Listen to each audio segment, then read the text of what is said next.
They say the silence in the woods is peaceful. But have you ever noticed when the birds stop singing, it isn't because they're resting? It's because they're hiding from something you haven't seen yet. Welcome back to the dark corner of the internet. Tonight's tale comes from a hiker who found a trail that wasn't on any map. If you want to keep seeing the world through eyes that aren't wide with terror, hit that subscribe button and ring the bell. You're going to want someone to know you're awake after this. It started with a rhythmic thump drag above my bedroom ceiling. My house is a single-story ranch.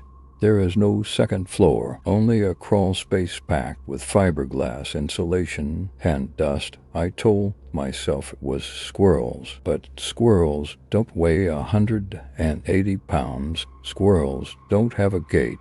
This sounded like a heavy sack of wet grain being pulled across the joists. Thump, drag, thump, drag. It stopped directly over my bed. I looked up, my breath hitching in my throat. A single, long floorboard creaked under a weight that shouldn't exist. Then the sound changed. It wasn't dragging anymore, it was scratching. Slowly, methodically, something was picking at the drywall. I saw a tiny flake of white paint drift down, landing on my duvet. Then came the voice. It didn't come from the attic. It came from inside my own head, sounding like a recording played at half speed. It's so tight in here. Elias, help me stretch. My name isn't Elias. That was the man who owned the house before me, the one who moved away without taking his car or his clothes. I bolted for the door, but the handle wouldn't turn.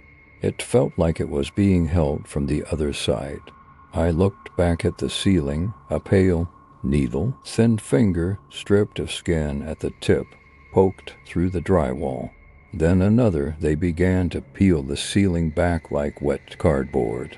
Two milky, lidless eyes peered through the widening gap, and the smell of old copper and stagnant water flooded the room. The thing didn't have a face, just a wide, raw hole where a mouth should be. It whispered again, but this time it used my name. Some things are better left tucked away in the dark corners of a house. If you hear a scratch tonight, don't look up, just keep your eyes closed and hope it's just the wind. Sleep tight if you can.